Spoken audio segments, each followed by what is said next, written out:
दीदी और लोकी डालेगा? हाँ? इसमें लोकी डालेगा? और क्या डालेगा? लोकी डालेगा बुगारी में?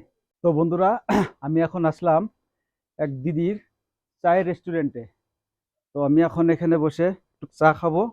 আর তারা রেস্টুরেন্টকে এভাবেই সাজায়, ঘরের ভিতরে, রাস্তার ধারে খোলামেলা ভাবে না, তারা রেস্টুরেন্টকে এভাবে সাজায়। দিদি গেছে চা বানাইতে, দিদিকে আমি চার অর্ডার করছি, তো অনেক ভালো করে চা বানায় এখানে। তো আমি এখন দিদির এখান থেকে চা খাবো। চা নিয়ে এসে গেছি কিন্তু দিদি, তো আমি এখানে চা খাবো। আহ, এটা হলো দিদি রেস্টুরেন্ট, অরুণাচলের দিদি।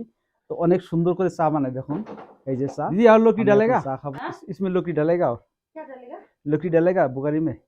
हाँ, लोकी डालेगा। खोलो जरा। তারা দেখেন কিভাবে এই বুকারিতে তারা খড়ি দেয়, খড়ি দিয়ে তারা মানে এভাবে তারা হাত পা সেকে। অরুণাচলের প্রত্যেকটা বাসায় আপনি এরকম একটা করে মানে বুকারি দেখতে পাবেন।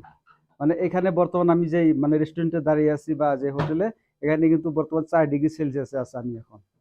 হ্যাঁ, তারা এভাবে খড়ি দিয়ে তারা হাত পা সেকে, এটাকে বলে বুকারি।